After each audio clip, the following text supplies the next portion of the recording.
இந்த வீட்டை எப்படி நீ வைத்திருக்கிறாய்? ஆக்ராவிலே 200 முஸ்லிம்கள் தாய் மதம் திரும்பி விட்டார்கள் உற்சாகமாக. நாங்கள் அலிகாரிலே அடுத்து செய்ய போகிறோம் டிசம்பர் 25ஆம் தேதி. நேற்று ஒரு விவாதம் ஒரு தொலைக்காட்சியிலே பாஜகவினுடைய தலைவர் அந்த வீராப்பு வீரர் எச் ராஜா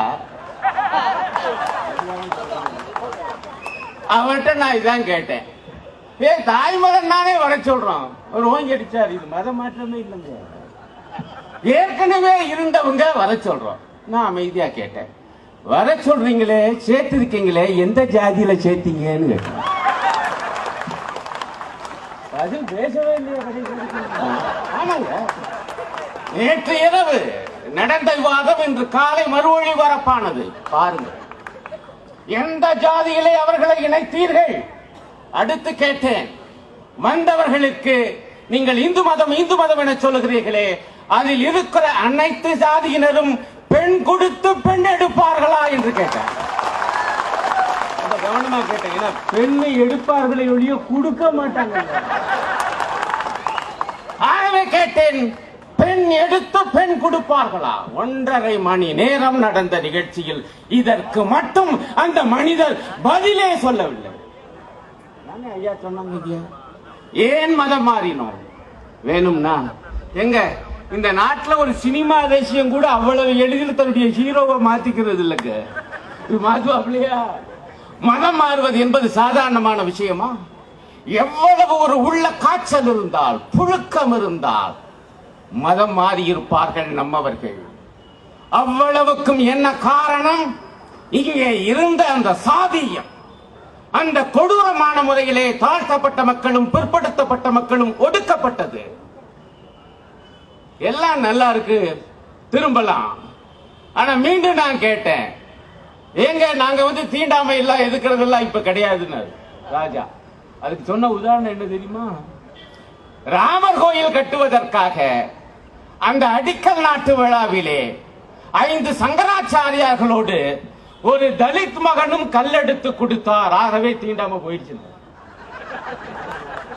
நான் கேட்டேன், கலவரத்துக்கு கல்லெடுத்து கொடுக்க உங்களுக்கு தலித் வேண்டும், மதுரை மீனாட்சி அம்மன் கோவிலிலே அர்ச்சகராக்க ஒரு தலித்தை அழைப்பீர்கள்,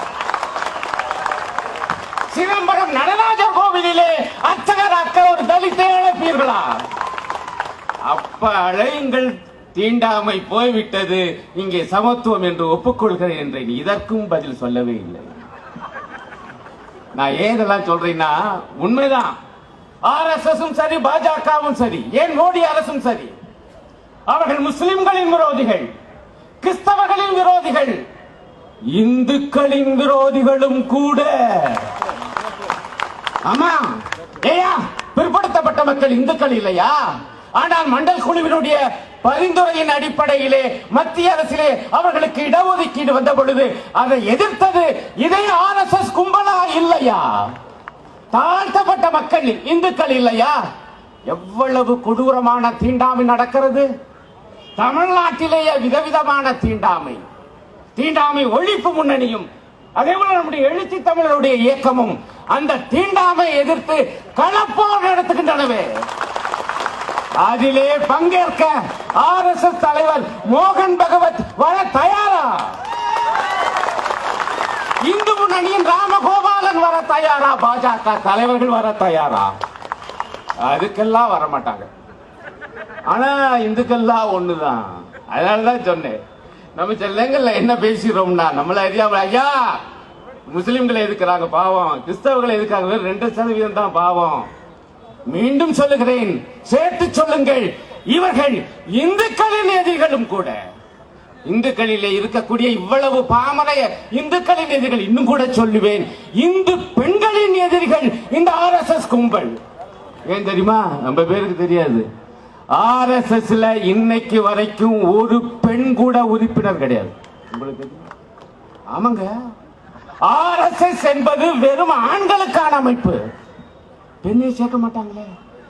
இந்துக்கள் இந்துக்கள் இந்து பெண்களை ஏன் சேர்க்க மாட்டேன் என்கிறீர்கள்? ஆர்எஸ்எஸ் என்பது சாதியமும் ஆணாதிக்கமும் நிறைந்த ஒரு கொடூரமான சித்தாந்த கட்டமைப்பு. அதனால நான் சொல்லுவேன், அதனுடைய அரசியல் பிரிவு பிஜேபி. ரொம்ப பேர் நினைச்சிட்டு இருக்கான் பிஜேபினா பாரதிய ஜனதா கட்சி இல்ல, அது பிராமணிய ஜனதா கட்சி. பிராமணியம் என்றால் நான் குறிப்பிட்ட சாதியினரை பற்றி சொல்லவில்லை. பிராமணியம் என்பது சாதியமும் ஆணாதிக்கமும் கைகோர்த்து கொண்ட ஒரு கொடூரமான சமூக கட்டமைப்பு மற்றும் கருத்தியல். இந்த கட்டமைப்பையும் தகர்க்க வேண்டும், அந்த கருத்தியலையும் உடைக்க வேண்டும். இதற்காகத்தான் இன்றைக்கு இத்தகைய பெரும்படை கிளம்பி இருக்குது. இன்னும் கூட சொல்லுவேன், அனைத்து சாதியினரும் இருக்கக்கூடிய ஏழைகளின் ஏழை இந்துக்களின் எதிரிகள் இந்த பாஜக அரசும் RSSம். என்ன சொல்லி ஆட்சிக்கு வந்தார்கள்? நாங்க வந்தா போதும், எங்க பார்த்தாலும் வளம் கொழிக்கும் என்றார்கள். வந்த அடுத்த மாசமே செய்த காரியம் ரயில் கட்டணத்தை உயர்த்தியது. முதல் வகுப்பு பெட்டிக்கு மட்டுமல்ல, ஏழைகள் போகக்கூடிய 2ஆம் வகுப்பு பெட்டிக்கும் ரயில் கட்டணத்தை உயர்த்தினார்கள். அங்க போனது இந்துக்கள் இல்லையா? ஏழை இந்துக்கள் போகக்கூடியதற்கு. ஆனா வேற 1-2 இந்துக்களை ரொம்ப கவனமா, தேர்தல் பிரச்சாரத்தின் போது மோடி அவர்கள் பயணம் செய்தது அதானி என்கிற பெருமுதலாளியின் விமானத்தில். மோடி பிரதமரான உடனே பிரதமர் விமானத்தில் பயணம் செய்தது அதானி. எங்க கூட்டிட்டு போனாரு? ஆஸ்திரேலியாவில் கூட்டிட்டு போய் அவருக்கு கான்ட்ராக்ட் வாங்கி கொடுத்தார். அதானி என்கிற பெருமுதலாளிக்கு ஆஸ்திரேலியாவில் கான்ட்ராக்ட் வாங்கி கொடுக்கக்கூடிய ஒரு ஏஜெண்டாக மாறி போன கொடுமை இந்த நாட்டு பிரதமர். ஆகவே ஏழைகளுக்கும் இவர்கள் விரோதமானார்கள், இந்து ஏழைகளுக்கும். இந்த முறையிலே ஒரு மிகப்பெரிய ஒரு பெரும் திரளை நாம் தமிழகத்திலே உருவாக்க வேண்டியிருக்கு. பாவம் அப்பாவி ஜனங்கள், அவர்கள் ஏமாந்து போகிறார்கள். இந்த இந்து, இந்துத்துவா, இந்துமயம் இந்த வார்த்தைகளை கேட்கும் பொழுது, ஏன்னா பெரும்பாலான இந்துக்கள் நமக்காக தான் பேசுறாங்க, உங்களுக்காக பேசவில்லை, உங்களுக்காக பேசவில்லை. இந்து சமயத்திலே இருக்கக்கூடிய மிகப்பெரிய முதலாளிகளுக்காக அவர்கள் பேசுகிறார்கள் என்பதை தயவு செய்து உணர்ந்திடுங்கள்.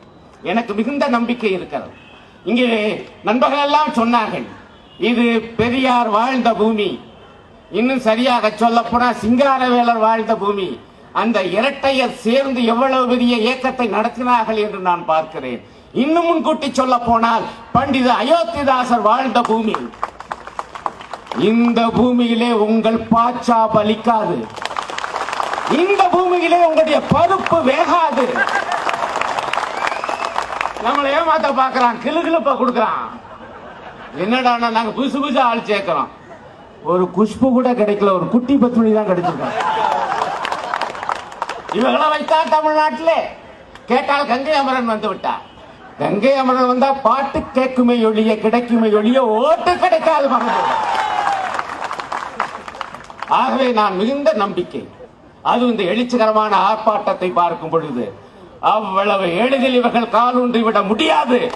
முயற்சி செய்தாலும் விடமாட்டோம் என்கிற ஒரு மகத்தான படை இங்கே இருக்கிறது என்பதை நிரூபித்திருக்கிறீர்கள்.